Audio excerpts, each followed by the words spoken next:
Ashley, sometimes I like that I am so late to things in pop culture that maybe I'm early enough. Like I've lapped, and Mhm. now I can introduce somebody who is literally like a generation behind in pop culture. I messaged you and I said, "Hey, I'm home and I'm okay. Are you ready to record?" You said, "I need like 10 minutes." And I almost danced because I had a little less than 10 minutes left in the final episode of Big Mouth on Netflix, which I just finished. Oh. I am not that huge a Netflix fan as a general. The reason I haven't finished Big Mouth, honestly, is because I forget that Netflix is there. It doesn't show up in the TV app Mhm. on Apple's devices. The Apple TV Oh. app the Apple TV app connects to basically everything else. And so no matter where I stream something, if I'm watching a show or if I start a movie, I can open the TV app and it will say like up next or whatever, and it'll show me Mhm. all the things that I've added to my list or everything that I'm currently in the middle of, except for Netflix. Netflix doesn't work with whatever the algorithm is that Apple's trying. And I get it. Netflix doesn't want to share the data. All the other companies have something to gain from Apple, and Netflix is like, hey, we're the big dog. We don't want to. But anyway, that means I'm way behind. Big Mouth. And I wrote something about it on Threads the other day. It's alarming how amazingly crude that show. Like, it is one Oh. of the dirtiest, Yeah, it's filthiest, filthy. most unbelievable shows. And also, you have to remind yourself sometimes it's about children, right? Like, you're watching children do these filthy, terrible things and Yeah. say these filthy, terrible things. But also, it's such a beautiful picture of pubescence, of that like prepubescence and during puberty and post-pubescent era, like that beginnings of like the earliest onset of adulthood. We're not adults in society yet, but physically some of us are done at 15, right? Like that's as baked as we're ever going to get. It's a monstrous time. It's a monstrous Oh time. man. And Netflix has done, and not just Netflix, but like the creators of that show, I want to give them all credit too. Also, they made a pivot on some racial casting. They had some white people playing Mhm. characters of color, and they fixed that. Yep. And, kudos to them on that too. And made a great transition too. And they sort of like built it into the story in a meta way. Anyway, the final episode was just such a lovely send off, and like, I don't know, man. It's just positive hope in the middle of like a terrible moment. It's Mhm. this great metaphor about the future. They're all worried about the void of the future. And yet they Aren't we all all? dive into it excited. Yeah, but like I don't know about you. That's how I feel right now a lot of Yeah. times. So for me, I was almost like misty eyed at the end of this thing, even though it's like hormone monsters talking about one more kiss on those pretty titties. Oh my god. Also, Lola is probably my favorite character in the whole show. um, I've not let any of my children watch this show yet. Although I guess No. probably, I don't know, my Your 17-year-old could probably your handle it. teenagers could probably handle it, but that's But the girls are definitely not ready yet. But I've told them, I'm like, man, someday you're going to be old enough to watch that show, and it's really going to pay off for you. it's going to make a can't lot of tell you. sense. It's going to make a whole hell of a lot of sense, kids. But there's a piece of Lola's dialogue in one of the early episodes that I've shared with the girls, and they love it. She does this thing where she's like, "Mom says if I'm good, I can get my ears double pierced, but only at fucking Home Depot because Claire said my ears were too thick for their gun," or something shit like that. Anyway, I'm not doing it right, but she's got so many quotable lines in the thing. Double pierced. My girls do that now all the time. But in the final episode, she says at one point, "First of all, Pish and also Posh." And I thought that is the best fucking thing ever. That's delicious. First of all, Pish and also Posh. That's excellent. I can use that to tee up so many things. I know, right? Or to just shut down things. Like somebody's giving you shit about your plans. You're like, first of all, Pish, and also Posh. Yeah. First of We're all, done now. Fuck that. Second of all, fuck you. Yeah, double fuck that.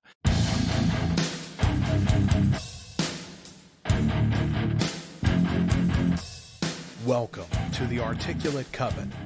the original, unofficial fan podcast and community for Anne Rice's Immortal universe, the Vampire Chronicles, Lives of the Mayfair Witches, and the Immortal Universe TV series from AMC and AMC+. The Articulate Coven is Ashley and Joel, but it's supported by listeners just like you.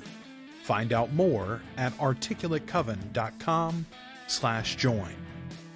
Welcome to the Articulate Coven. We are your hosts. I'm Lola. No, I'm Joel. And I'm Ashley. And we are the Articulate Coven. We are the original unofficial fan podcast and community for Anne Rice's Immortal universe. And we talk about the books, we talk about the movies. Talking about the books, Ash, that's what's on the docket tonight. Oh my gosh.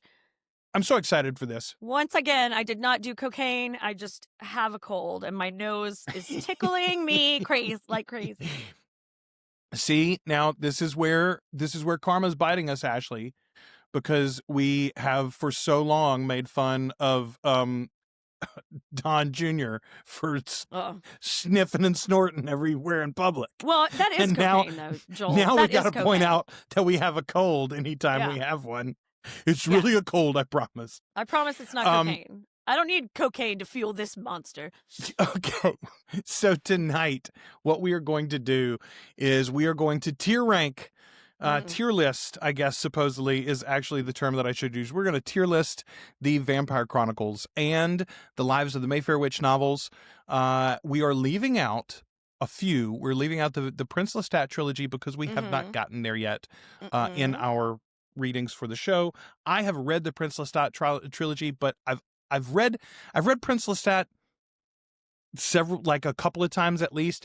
I've read Realms of Atlantis once, I know, maybe twice, and I think I've only read Blood Communion once. So we're going to get to those, though, in the new year. Prince Lestat is going to be first off the stack to start the new year, and so once we get through all of those, we may do another tier ranking.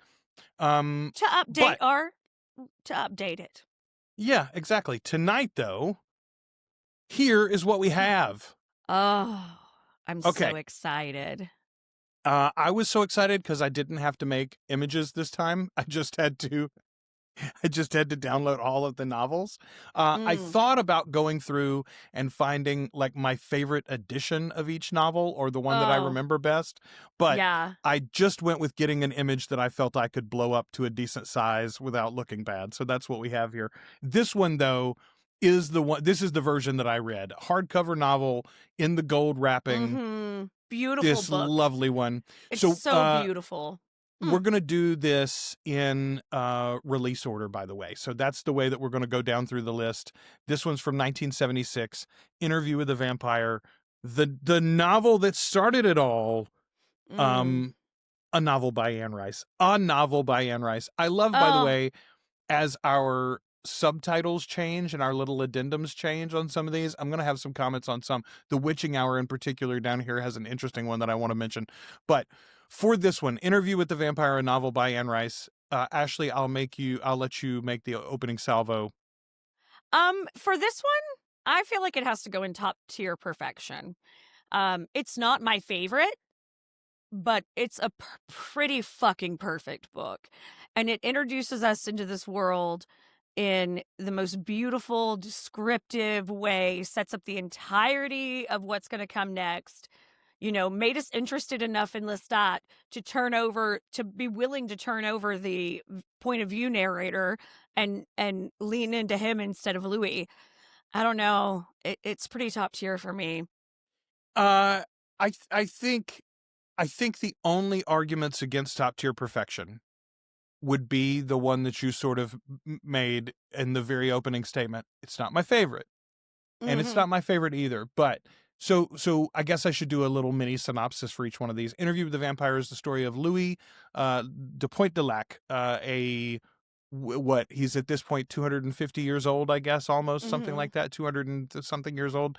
He is interviewed by a young man named Daniel Malloy in San Francisco about his life as a vampire, and he tells the story of his maker Lestat and their child vampire Claudia, how they lived together for 60 years and change in New Orleans, and then how he and Claudia killed that dude, buried him in the swamp, except he didn't die. He came back to haunt them in Paris, and then Claudia got baked in the sun, and Louis got sad. Louis was always sad, though. Louis being sad, that's the only thing I think you can say against this novel. It is beautiful. It's so gorgeous in every way. It's studied in college. You know, it is, I think in many ways, there's an argument to be made that it is her most artful of all of these novels that we're going to discuss tonight, perhaps. And it's definitely in my top 3 of these. You know, it's right up there, but it's not my favorite. I don't know that it is. That's a good question. I don't think it is in my top 3, honestly. It's hard to rank, and it depends on my mood. Like, and also I fell in love with Louis when I read, like, I fell in love with Louis. And no, I didn't care that he was sad. I was sad. I was a preteen, you know, like it. That's true. That's true. I think with him. Our not our distaste, because we don't dislike him, but our we make fun of him. Yes, our we limiting. Make a lot of fun of Louis. Yeah, our limiting of Louis, our downplaying of Louis, only came after we knew exactly how much Lestat had to offer. After we fell in love with him in the other books, which is why we're going to move to the next one. So this book comes out in, and let me get my dates right here. She writes a few in between. We get The Vampire Lestat in 1985. All right. Boy, 1985. Good year. I was 6. I was 4. So this is not the cover that I read. Nor I. This is one of the modern versions. Yeah, the inspiration for the hit television series. I haven't seen that cover anywhere. Look at that. It is. All right. Surrender to Fiction's Greatest Creature of the Night. I am down with that subtitle for sure. Yeah. That's a great tagline. Interesting that this cover doesn't have the Vampire Chronicles on it at all. I hadn't noticed that until just now, but that's interesting. All right. This is, and I believe you and I are both already on record. I know I am. This is my favorite novel of the whole series. It's so fun. It's such an abrupt change in tone from the first one. Lestat is such a fucking scamp, and it's so fun. I love the way she fucking retconned her first book. She was like, actually, Lestat's a little more fun. So let's kind of retcon most of the really douchey things he did. And then we can kind of give him a clean slate, but you already know so much about him. And I don't even know that she necessarily intended this in the writing. I think it was just a shift in where she was and this new voice that she was channeling. But what she did when she implemented that narrative shift is she also introduced this idea that we have rang the bell so many times over in the TV series, but it's there in the novels too. The unreliable narrator. Right. The idea that we all have our own bias. Yes, and Lestat is just as unreliable of a narrator as Louis. Let's not 100%. Let's not act like I don't, think he's sus as hell when he's telling his version of things. But by making the entire series epistolary, effectively, first-person narratives, sometimes dictated to a third person, but always just someone telling their experiences. It is all through that filter. Everything that she says in the Vampire Chronicles comes through that idea of, well, this is how I experienced it. And so, dear reader, you need to remember that at all times. This is how I experienced it, or there were other people there. It's a great life lesson, kids. Yeah, I mean, it really is, though. I don't know about you. Each of us is the villain in someone's story. Yes, and if you never own that for yourself, I think we are all capable of becoming the brat prince. I think that is honestly part of Lestat's problem, is that he doesn't recognize that for himself, that he is, in fact, just as blinded by his own story as everyone else is. It's one of the reasons why you and I sometimes can come off as too harsh on Gabrielle, I think, because Lestat is. And we are so in his corner that we rarely see it from her point of view. Or I do, at least. Yeah, I speak for you too. I can see a lot from her point of view as a woman and about, repression and all of that. But the bitch would not teach him how to read. And that fucking grinds my gears, y'all. It really pisses me off.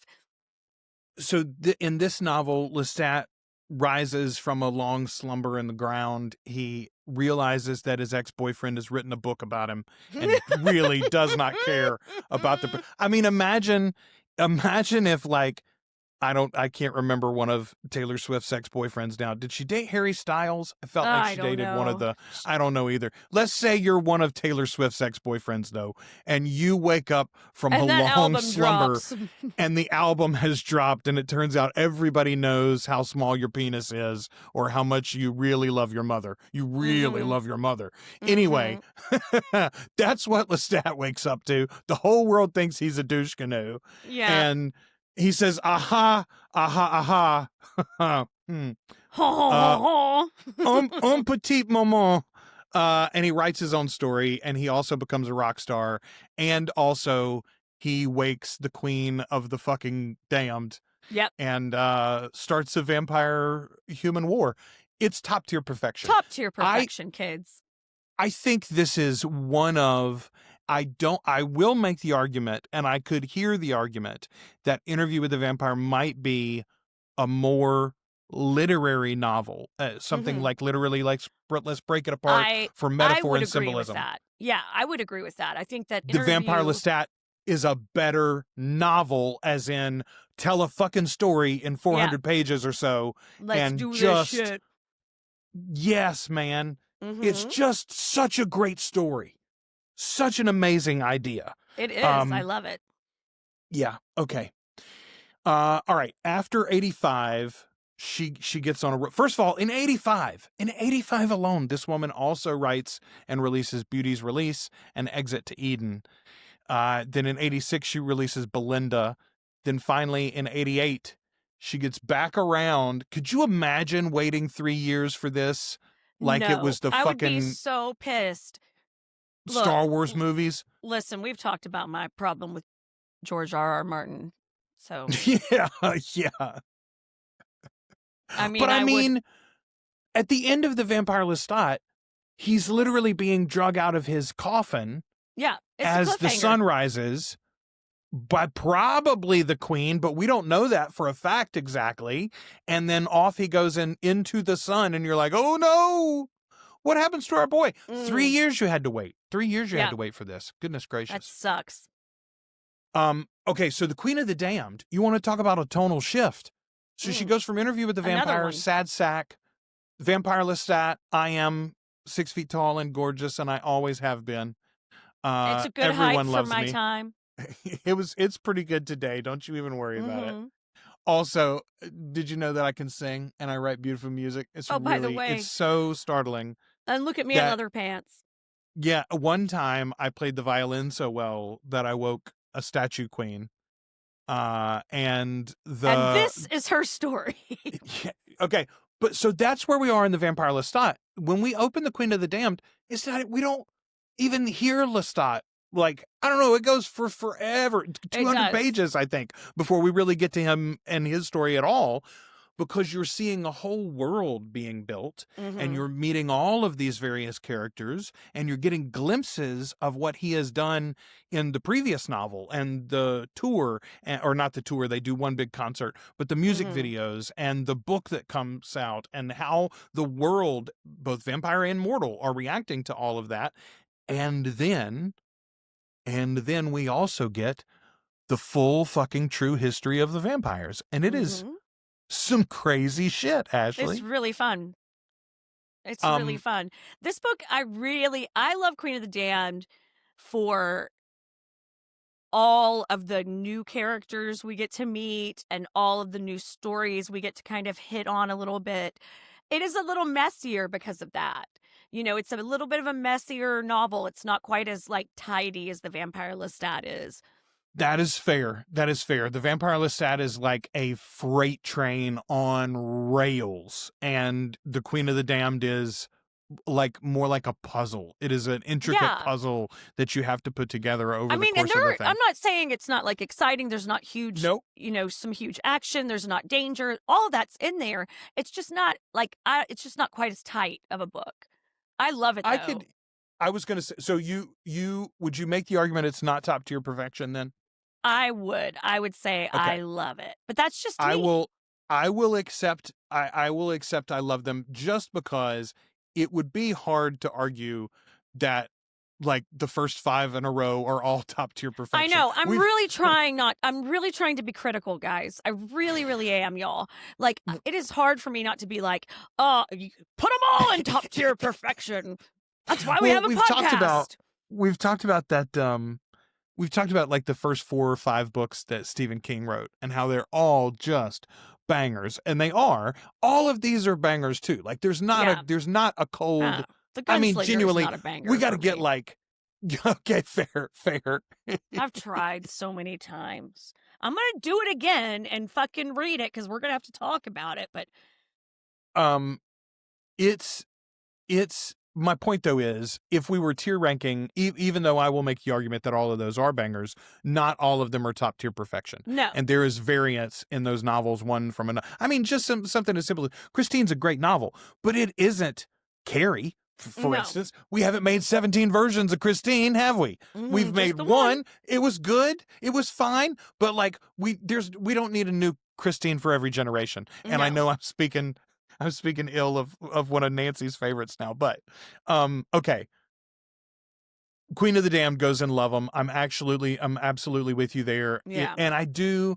Queen of the Damned is one of the ones that I look very much forward to revisiting anytime that I'm going to come through these novels. Same. Just because there's so much there that I've forgotten, because it is so and that it is so thick. That is really true of that book. There are little snippets and character interactions that feel very fresh to me every time I read it, because it is such a wider world than the first 2 books. So she writes, or releases, I should say, The Mummy, Ramses the Damned in 89. I love And then that in fucking book. 1990, I do too. And honestly, I'd really love to revisit that in a book club in the future and do it justice, And not really just the do one it. episode. Yeah. It's so fun. Well, and there's 3 of those. Like someday we'll have to get through the others too, the sequels. Okay. Here's the one that I wanted to draw attention to on the cover. I think it is so interesting. Yeah. What of a choice. all the novels to call out. I mean, I don't know honestly that I've ever read Violin. I know it's one that I haven't. I watched that interview with her. Personal about it, yeah. Yeah, I watched that interview with her about it, and it made me really, really want to read it. But I haven't gotten around to it yet. Here's what's strange though. Here's why I thought this was so strange. This cover is not the cover that I read. The cover that I read was the all black with the little cutout of the house, the little square cutout of the house, and it matched the whole run of the first 4 Vampire Chronicles had a version that was just like that. One solid color on the outside with a little cutout and an image of a home. And I think in every one of them it was a house or a building. Anyway, Anne Rice, The Witching Hour. I know you and I both really love this novel, particularly. Okay, so let's do the synopsis up front for this one. So we meet Rowan and we meet Michael Curry. Rowan Mayfair is out in San Francisco. Michael Curry's from New Orleans, but he's living out on the West Coast too. And these seem to be totally disconnected individuals. Rowan is a high-powered doctor and a neurosurgeon, I believe. And Rowan or Michael Curry is a troubled carpenter, works with his hands, but he doesn't like to use them hands around people because he can feel things ever since he had this incident. He was drowned almost, or he did die. He was, resurrected out on the water by a strange woman that he's not sure exactly who, fated to connect with each other. They end up connected in more ways than one. As this whole thing unfolds, what we discover through the files that Ashley and I like so much, once you get to the middle of this book, is you read the files of the Talamasca, this secret organization that watches the paranormal and that maintains records over time. And these files particularly are about the Mayfair family of witches from ancient Scotland all the way to modern day New Orleans. And this house right here on the cover of the book is at the center of it.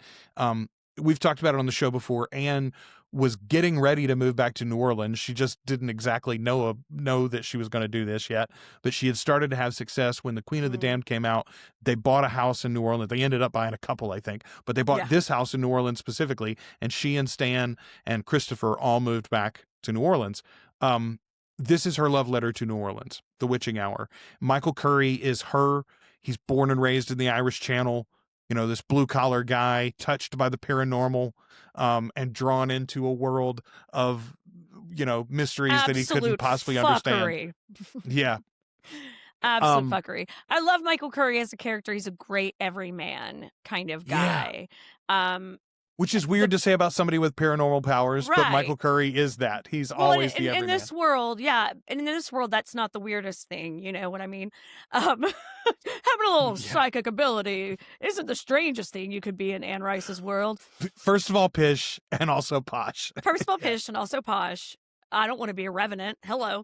I love this book. I do think this book is top tier perfection, even though I find this series top tier trash.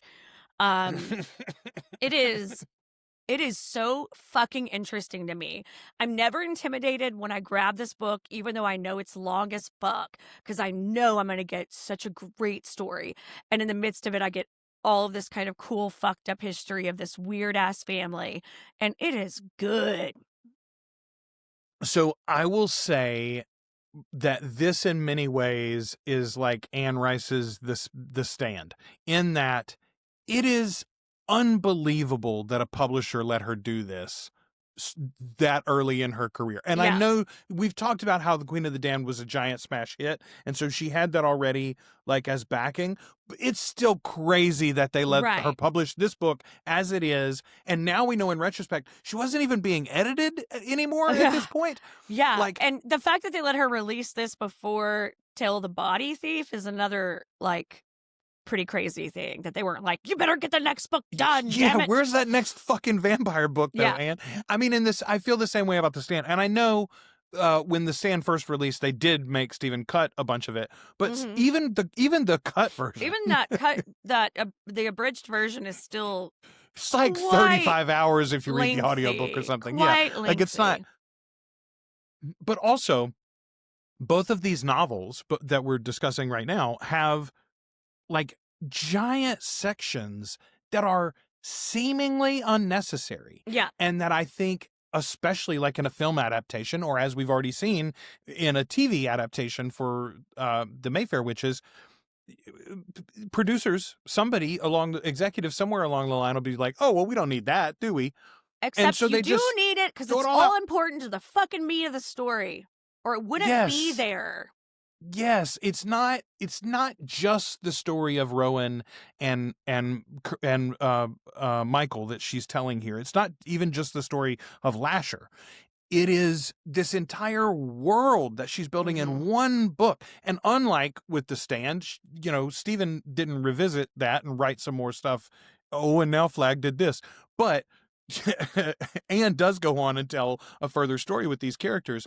But I'm with you. This is top tier perfection. The world that she creates, and also the fact that she like basically invents the Talamasca in this book, right? Like they do exist in Queen of the Damned, but not really. And it's they're not as well formed. She really fleshes out that organization. Yeah, she kind of fleshes out exactly what she wants that to look like, what it means, how long they've been around. I mean, she does the history of this family, you know, in tandem with the history of the Talamasca. It's really, I fucking love that book. Yeah. All right. And then in 1992, after you write something like The Witching Hour, I guess you could take 2 years off. You get a little break. She releases this one in 1992, Tale of the Body Thief. Lestat embarks on his most dangerous enterprise yet. That's a great one. First of all, I love this font, I guess. And the way that it's like up off of the page. I think that is delightful. It's a lovely book cover. I think you and I have both talked about this novel quite a few times already. I mean, one of the best adventure stories I've ever read. It's so much fucking fun. Yeah. Do I think it's a work of literary greatness? Not necessarily. is so much fucking fun, though. Oh, I love it. It's so much fun to read.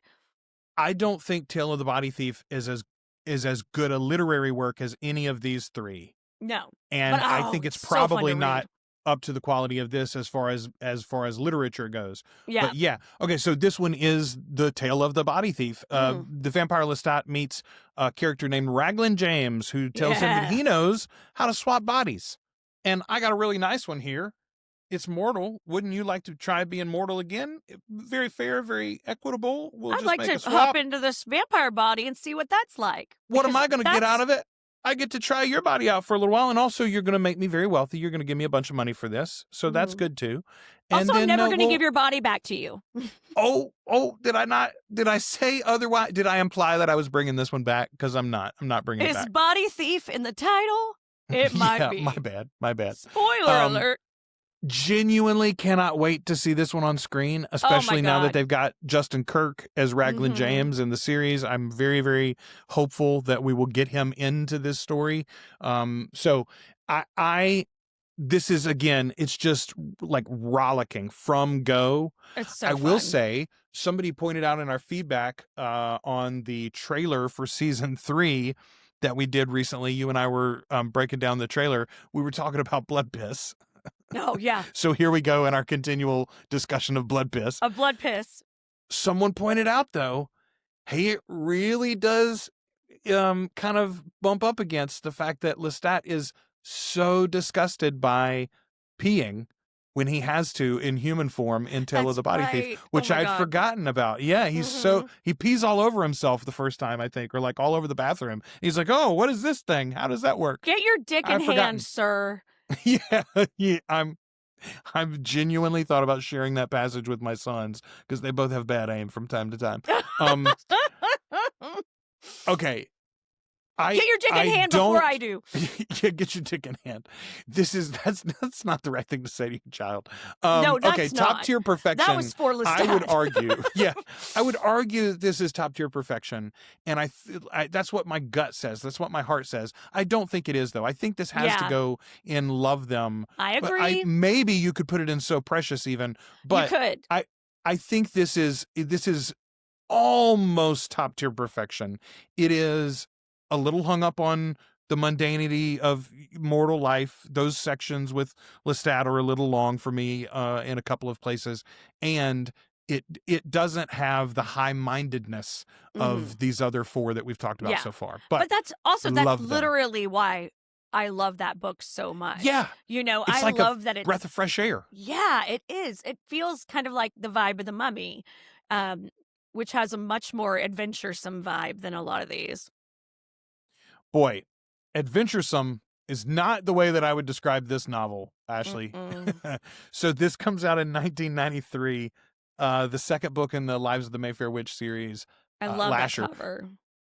I do too. It's one of my favorite covers in this whole collection that we're talking about tonight. And it's one of my favorite covers that she's ever done, honestly. It's lovely in like, the more that I look at it, the more that I find something else to like about it. Genuinely, it's very, very interesting. Yeah. Okay, this one has a super special place in my heart, akin to, I would say, the Vampire Lestat, in that the way that I connected with Lestat in that story, and how he's this like poor little boy who just wishes everybody loved him more. Even though he's really so perfect and nobody appreciates that, exactly how wonderful he is. You can tell by my cheekbones how sad I am. Yeah. At the center of Lasher is Mona Mayfair. And this is Mona's book, I think, as much as it is Lasher's book or Michael's or Rowan's, although they're all major characters in it. But Mona is the driving force, I think, for a lot of this narrative. And she's the thing I think you come away remembering when you read this book. And Mona Mayfair, I think, is one of my favorite creations of Anne's. Yeah, see, I think she's a horny brat. I do not have the same... I think it is not... I think it is not a shock that the horny brat in the novel is my favorite character. I don't know if you've met Lestat. Oh, I'm sorry. Is that a trend? Yeah, I think she's a horny brat, Joel. I've never loved Mona the way you do. Like, I like some aspects of that character a lot, but I'm just like, this is just some fucking unhinged shit, you know? And then adults around her are just letting her do unhinged shit. she Inappropriate. she is as close as I think we've ever gotten to a character from Anne's erotica entering her regular novels. Yes, and then we She just have to ask ourselves why she has to be like 12. she's 13. She's 13 in this book, Ashley. She's 13. I 13. know because I was also 13 when I was reading this book. Yes. And it That's was why fine. you like the horny brat, because you were a horny brat when you read this. I was a horny brat too, but I would say that I don't know. There's nothing about, like, I fell in love with Pandora on the page. In love. Yeah. I do not love Mona Mayfair. Her laying in that big bathtub once she's taken over the mansion and she's now the designee because Rowan's on the run with Lasher or whatever. And she's dreaming of herself as Ophelia with her red curls floating in the bathtub, Look, while listen, she's determining how she's going to seduce her Uncle Michael. I had an Ophelia hard-on too at this particular time. That Mel Gibson Hamlet came out, and it was so fucking awesome. It's really good. It was really good. But Mona, I just find her insufferable on so many levels. But I know you have deep, unabiding love. So I'm not going to talk you into top tier perfection for this one then. Absolutely. Okay, fair No, enough. that's not even considered. Like, number one, this book is not that great. It's not top tier perfection great. So I will agree. It does not have, first of all, it doesn't have almost any of that. Well, it literally doesn't have the files that The Witching Hour does. There's no big section in the middle where you unearth some, greater lore from the Talamasca. It's probably the weakest of the three with as far as that goes, Yes. The Taltos book brings in a lot more. There's a lot more agent nonsense. Honestly, so much of like the subterfuge and the spy plot lines that we've seen so far from the Talamasca in the series, that's all in Taltos. That's basically all in the third book. Yeah. Yeah. I don't know. I wouldn't even put this one. I would put it in Love Them, but it's not in Love Them, I think. I'm gonna say, why don't we put it in So Precious? Because okay. I'll you into that? I'll give you So Precious. So, and here's my argument there. First of all, it is so precious to me in that, like, genuinely, I did have this gigantic crush on Mona, and it did come along at just the right time for me. But also, it's so precious in that she tries to do with this book for the Mayfairs what she has already done for the vampires. And okay, let me create now a sprawling epic narrative that builds to something. And as we've already said, in our opinion anyway, it does not land. Like, Queen of the Damned is such an excellent crescendo that she wrote effectively a smoke break of a novel in Tale of the Body Thief. And we're like, it's maybe the best adventure novel ever. Right? It's really kind of true. Like, I feel like, but Tale of the Body Thief is such a different vibe, and it is. It's very like adventure, like late 90s adventure movie vibe. Yeah, and she tried to build towards that epic climax again with the Mayfairs, and we're like, that's so precious that you thought you could do that. That's so precious. That is so precious. All right, Taltos though, she was not fucking around. She had this one in mind, and she went straight into it. She put out, let's see, what did I say? Oh, I love that cover. Lasher comes out in 93. Oh, this is the hardcover. This is the one that I owned. I don't think I still own a copy of this. But yeah, this is the one that I bought at the store. So this comes out in 94. Mine was a paperback. It was green. I got it for my birthday because everyone knew I was into Anne Rice, but no one thought to look at the order of books in a series. Weirdest fucking book in the whole... I think this is the weirdest book in the whole series, honestly. Maybe we can make an argument that Blood Canticle is weirder because she's in the beginnings of a religious binge then. Yeah, no, this is weird. It's very different. It's very science-y on a lot of levels. Yeah. Like, a little more, like, yeah. So, again, I guess sort of like Queen of the Damned, this one opens and you're sort of lost and that you're like, who are we even reading about? We meet Ashlar at the beginning of this. He's a multi-million-dollar toy corporation that he runs and owns. And and he's a really interesting character. Like, I found him interesting right off the bat. He's so fascinating, which again is like, if we talk about it much, I'm just going to get madder about the TV series again, because even once they had wrecked the first book and sort of gone off the rails, when we realized they were going to go to Scotland and oh my God, they said the word Taltos, we got so excited because there is interesting shit there too. It's not our favorite shit, but it's interesting shit. It's interesting, and it told a whole cohesive story. Didn't do that either, pretty much. They're not interested in telling a whole cohesive story, Joel. So we learn a lot more about the Taltos as an entity, and I've said before that they're sort of Anne's take on the Fae, and this is the book that plays that out in its most direct fashion. Although we get a little of that in like Blood Canticle and Blackwood Farm. We get some hints of that too.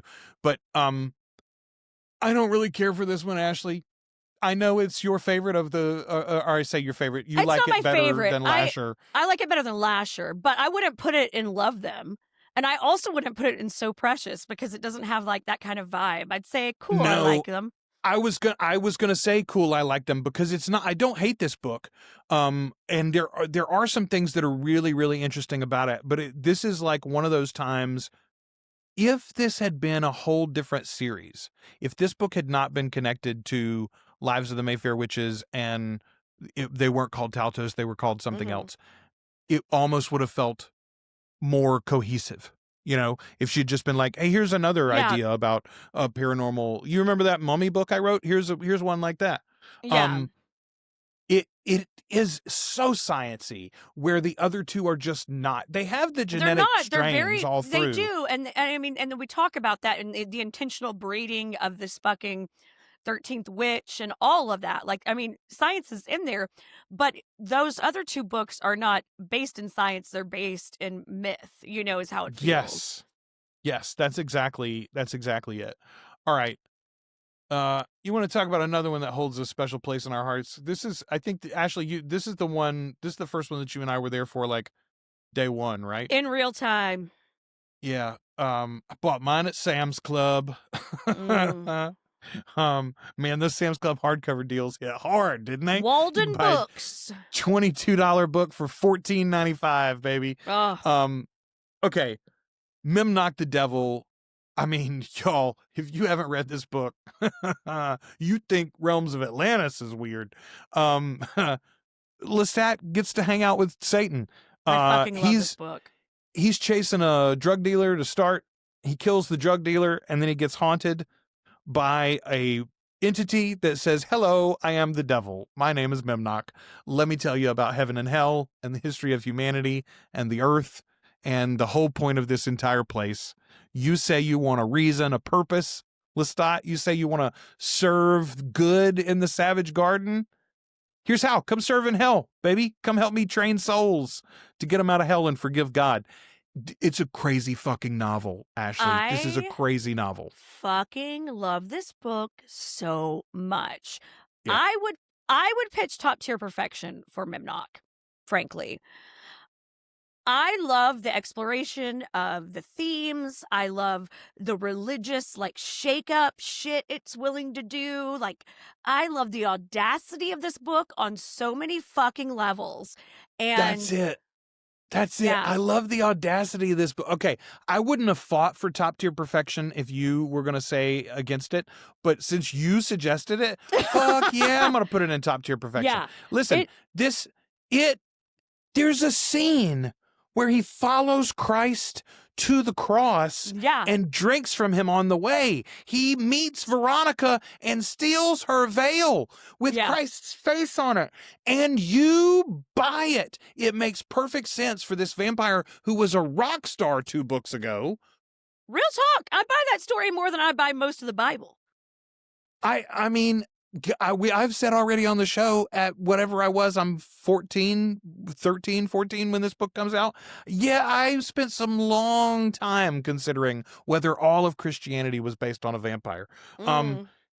It's real good, y'all. It's real good. And yes, it's weird. And yes, it is. Yes, there's a scene where he drinks Jesus's blood. There's a scene where he goes to heaven and talks to God. There's a scene where he drinks menstrual blood. Oh yeah, that's in that book too. I That's in forget that about book that. too. That's in that It is book a too. fucking wild ride. You go Yeah. on such a journey that in the same book he drinks from Christ and a woman's latest. Yeah.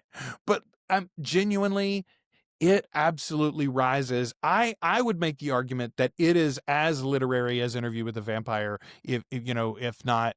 Yeah. It is a big yeah. swing for her as far as like returning to something that's a little bit more epic than the last few books she had written. Yeah. I love that fucking book. Unless the first two have now sold more because of the TV shows, that one is still the best selling of the whole series, I believe. Really?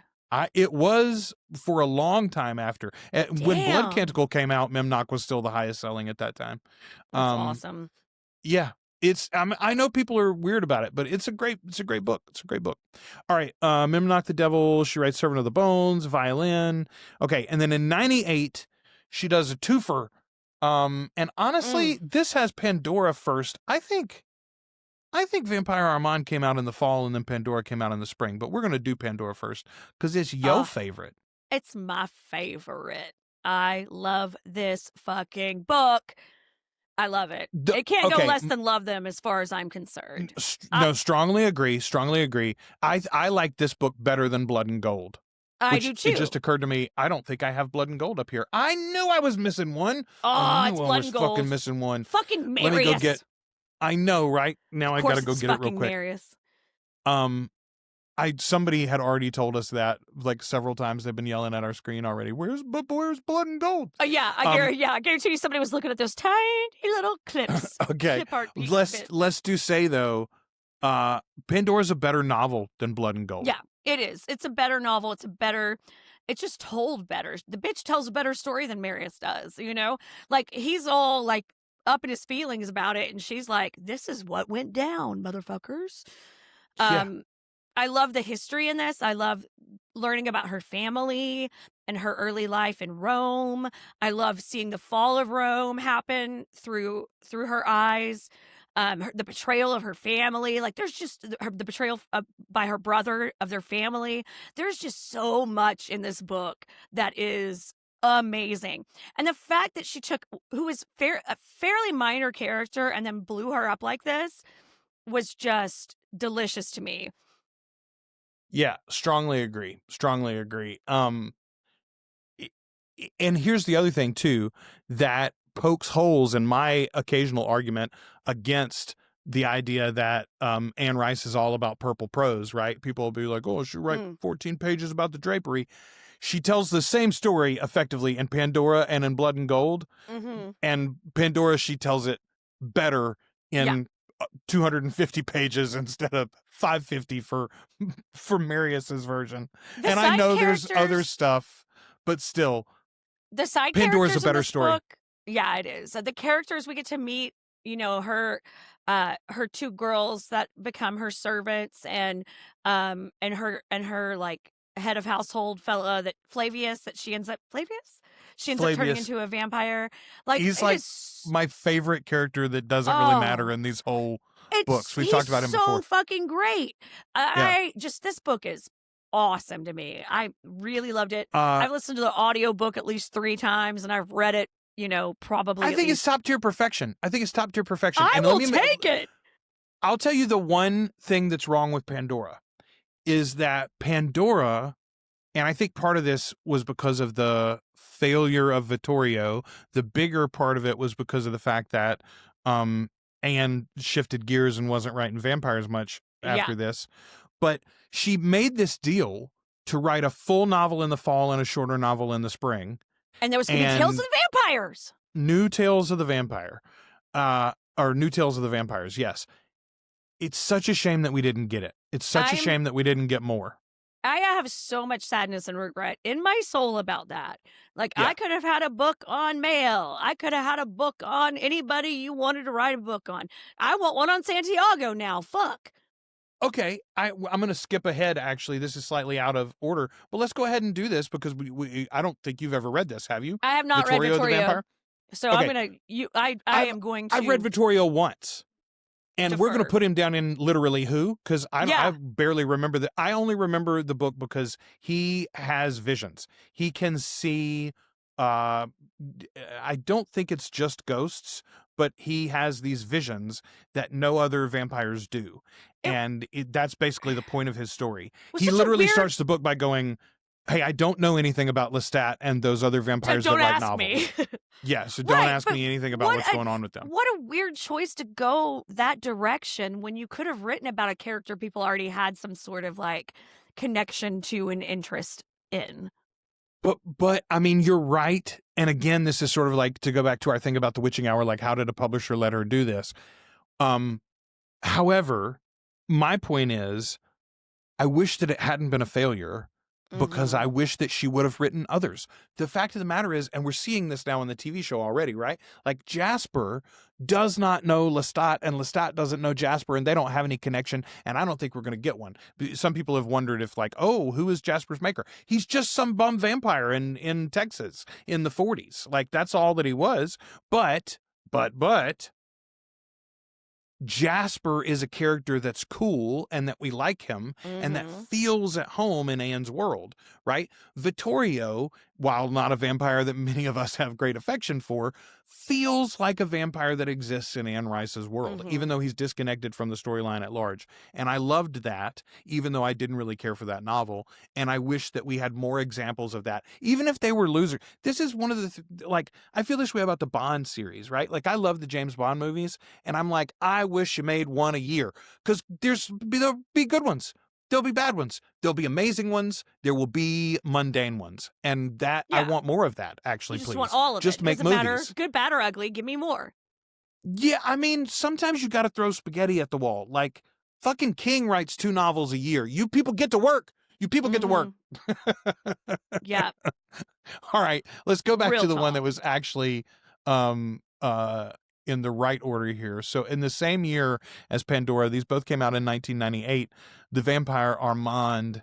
Okay, I didn't mention this in slight spoiler if you haven't read the books.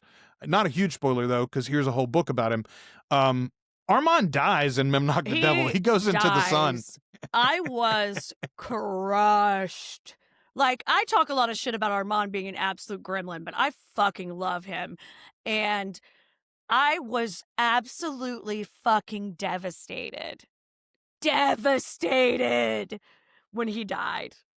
I was not devastated. I thought it was so smart of Anne to make sure, or as sure as she could, right? And once you write something, once you put a piece of art out into the world, people are going to take it however the fuck they want to, and they're going to read whatever they want to into it. But I felt like it was her stating as definitively as she could that this religious sojourn of Lestat's was folly, and that whether Memnoch was the devil or not, and whether that was really God, and whether these things that he had been shown were true or not, the mission that he had now sent several people on, right? Mael has a religious moment, Armand has a religious moment, and Dora takes the fucking veil and is going to build a whole, super church out of in it. South America or something.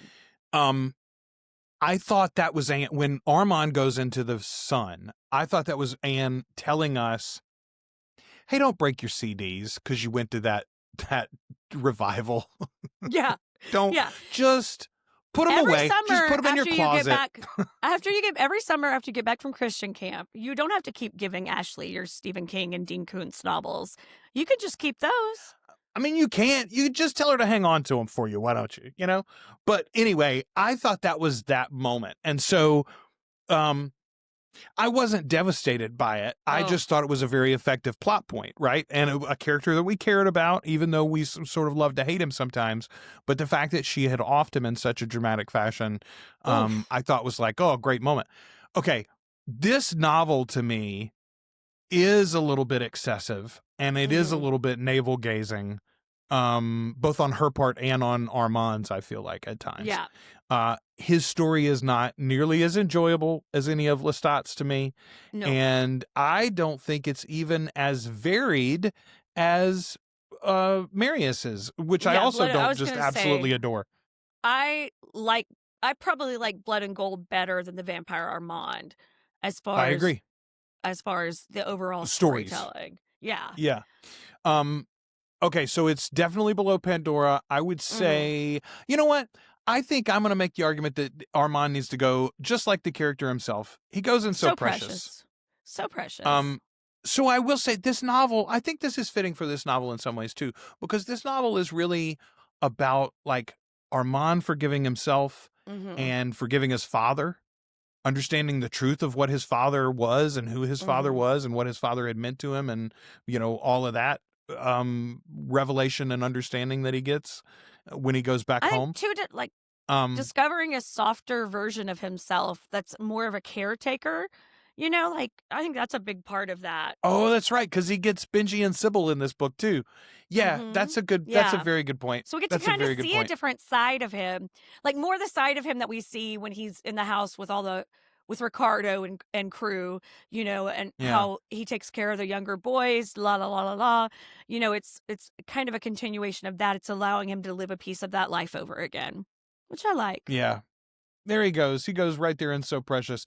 All right. Let me make sure that I'm next on the list. We go to Merrick. That's what I thought. Ooh. I get this confused sometimes because Blood and Gold feels like it goes there, thematically speaking, but it was not the next in publication. She goes back to the Mayfair well, but a Mayfair from across the tracks. I Okay. like this book. I like this book quite a lot too. So again, so different. First of all, it's effectively the only other book in the whole series than Interview with the Vampire where Louis he's not really the voiced character, it's David, but Louis is very, very centered in this novel in a way that Lestat's not, Yes. I mean, Lestat's still asleep for most of this book. Also, I think this is like my second or third favorite cover of the whole series too. Oh, I love that. Yeah, that cover's Yeah, fantastic. I love this book. Yeah. I really like Merrick. I think Merrick is a really interesting character. I hate that we use her up so quickly, but That's again, it's like with Pandora, the only argument against that novel for me is the fact that Anne didn't write us more of them. The only argument about against Merrick, I would say, is that she builds us such an amazing character and then almost immediately dispenses her. yeah.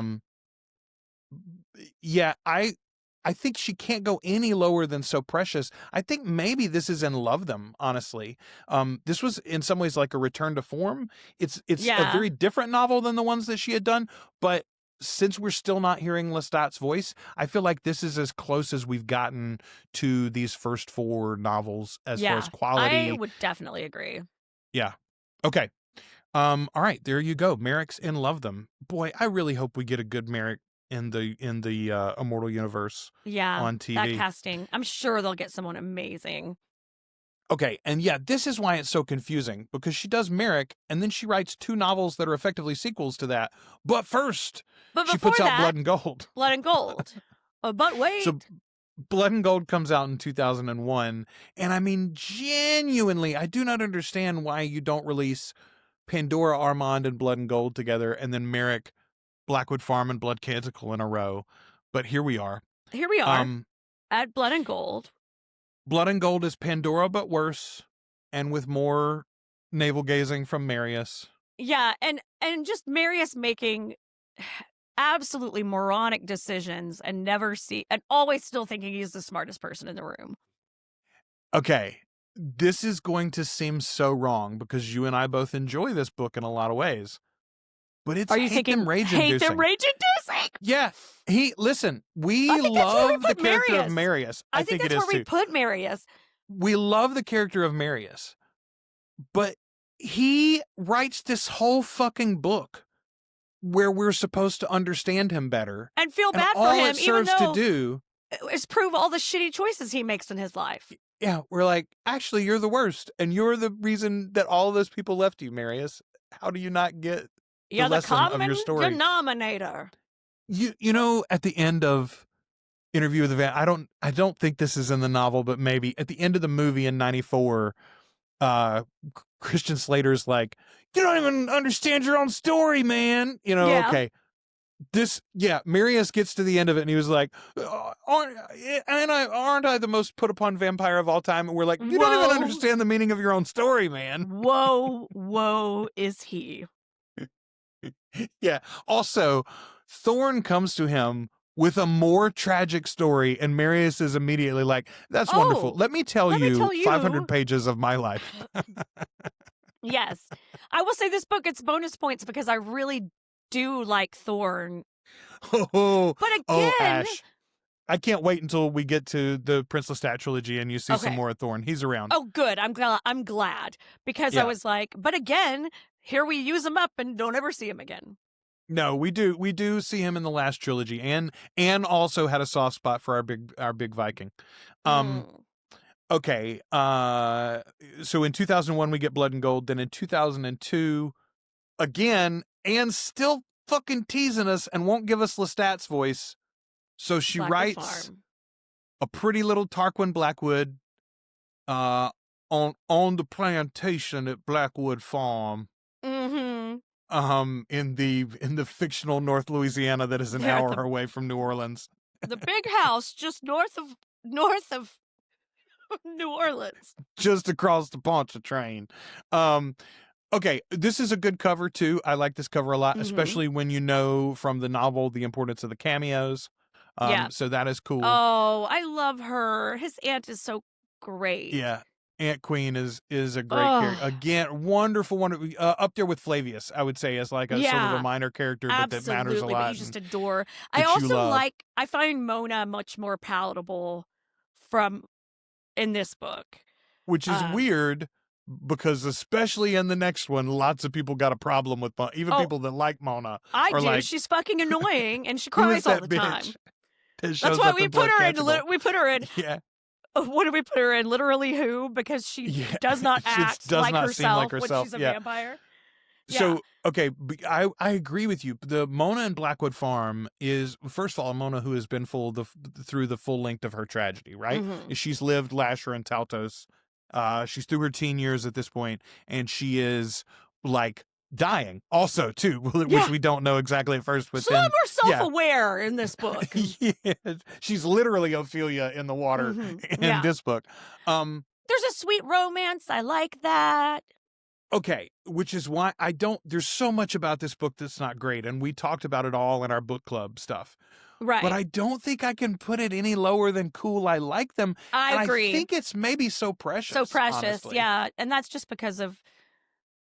It's the way we feel about all the characters. Like even, I can't think of her name right now, but who is Tarquin's maker? The androgynous vampire who gives him a blowjob of eternity. There's so many weird parts of that book. Or makes Tarquin give her a blowjob of eternity, I guess, technically. Yeah, it's such a strange book. Again, it is a weird one, man. But if you're here for these Anne Rice novels, I think you know that most of them are kind of weird. So there we go, folks. That's a So Precious one for us. Yeah. This seems so deflating for us to end on this novel for this current tier ranking, Ashley. But here we go. But that's where she left us for an awful long time. For so long, we were stuck with this one. Okay, so in 2003, she releases Blood Canticle. So let's just again reframe where we are. In 2005, she writes Christ the Lord Out of Egypt. In 2008, she publishes Christ the Lord Road to Cana. In 2009, she publishes Angel Time. And in 2010, she publishes Of Love and Evil, which is the second Angel book. She also releases that memoir in there called Out of Darkness, the religious memoir. She's rejoined the Catholic Church at this point. She had a near-death experience. and she is fully back on board with the Catholic Church when she's writing this novel. This novel opens with Lestat saying that he wants to win millions of souls to the cause of Christ. This is a fucking weird book. opening. Jesus Where he Christ. chastises us all for not appreciating them knock the devil. Yes, and I was That's my like, favorite I did, part. asshole. I love that book. We gave it top tier perfection. Who are you bitching It was a at? couple of the ones since then that we didn't care for that much, actually. Yeah. Actually, Anne and Lestat. Pish and Posh put it in the trash. First of all, Pish and also Posh. Okay, I think this has got to go at least to man, not for me. Yeah, I agree, and I would almost Useless, put it out in the trash. Put it in the trash. I think I'm with you. But it's not like I'm looking forward to rereading it, you know? Like, No, I'm not like, can't wait till we hit Blood Canonical again. It adds so little to the overall narrative, too, because, and we've already talked about this, slight spoiler, Mona and Tarquin don't fucking show up in the Prince Lestat trilogy. They're mentioned off-screen, sort of barely, in a non-committal way. Yeah. It's very frustrating.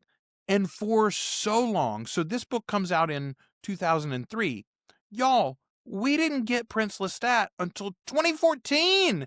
We were talking about what if we had to wait the 3 years between the Vampire Lestat and the Queen of the Damned. 11 long dark years without knowing if she was ever going to go back to it, too. Like, not knowing if she was ever going to write another vampire book again. It was, and thinking that Lestat was going to leave our memories in love with Rowan Mayfair. Oh, Christ almighty. God, I forgot. Jesus, I'm just mad at that book all over again. Put it in the trash, Joel. Yeah, useless. Put it in the trash. I'll say this. So we did 1, 2, 3, 4, 5, 6, 7, 8, 9, 10, 11, 12, 13, 14, 15 books. Not counting the Prince Lestat trilogy. 15 books, and we put 5 in top tier perfection. I don't know, y'all. I think Anne Rice might be a pretty good writer. Yeah, she's no hack. And like even Blood and Gold and Hate Them Rage Inducing is because of Marius. It's not because of the book. It's actually a good book that just is rage inducing because she understands that character so well.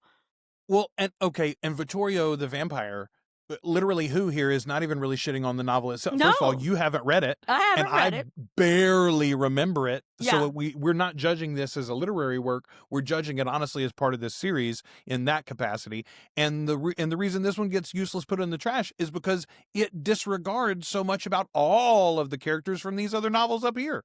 People are acting a fool in that book. Yeah, which is saying something for a series about a guy who went to see Jesus and the devil.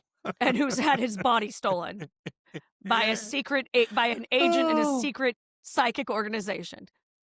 Man, y'all, I love these books. This was fun. I love these books. This took longer than I thought it was going to, too. I thought this was going to be pretty short. I was really worried we might not make 45 minutes, honestly. So I was like, well, at least we've got a Welcome to Derry that we could talk about for the Afterlife segment, which, by the way, I will go ahead and put my plug in here. If you are not a patron, you're missing out on Articulate Coven Afterlife. We talked about the It movies from 2017 and 2019, but we also are now talking about Welcome to Derry. In this episode, you're going to hear our discussion of episode 4 of Welcome to Derry. And man, that series, one of the best things in 2025, honestly. That could be on my top 5 list for sure. 100%. If you're not watching this show, get on it. I'm through episode 7. Yeah. Holy fucking Christ. Also, it's very hard to do these Afterlife episodes knowing I'm ahead of Joel. I can't comment on your predictions. I can't comment on your suspicions. There's a couple of things. So today, right before we are doing this recording, I have watched episode 5 for us to talk about that next. And I thought of a couple of things already that I was like, oh, I bet this. And you were like, interesting. Yeah. Because it's already proven out as wrong. Yeah, or things that I'm like, oh, you were right on, buddy. Wait till that happens. You thought that was a metaphor. You anyway. sure didn't pick up any of the clues in Talamasca, but you're doing good with Welcome to Derry, Joel. Really, really good series. I'm super excited that we're talking about that. And you can if you're just catching up, you haven't been a patron, but now you're joining, you can catch just those segments, I've got them as a separate collection in Patreon as well. So check that out. ArticulateCoven.com/join. $2 or more a month gets you access to everything we do early and ad-free. Speaking of patrons, if you are a patron, go to the page and check out the top listing.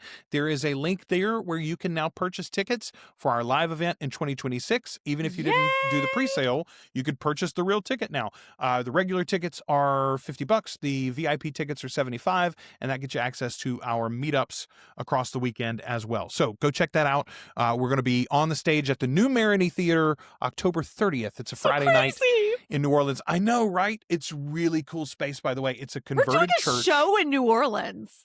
We're doing a show in New Orleans in a converted church. It's going to be so perfect. Stained glass windows, like genuinely, this is going to be such a cool space. All right. The coordinator was they were like, oh, we've got an event. It'll be decorated for Halloween. And I was like, well, guess what we're doing? So it's fine. Fine by us. Yeah.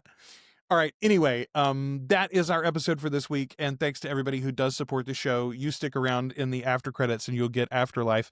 Thank you to everybody who isn't in a position to support the show. That's okay too. We appreciate you listening. We appreciate you commenting and subscribing on YouTube. Hey, we crossed 2,000 followers on YouTube, by the way. What?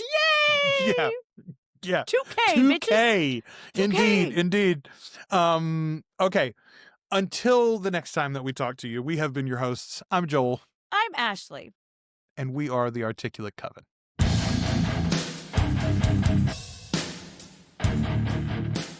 Thank you for sharing this time with the Articulate Coven. Support the show as either a free or paid member at articulatecoven.com/join. You can also find us on YouTube, Spotify, and wherever you listen to podcasts.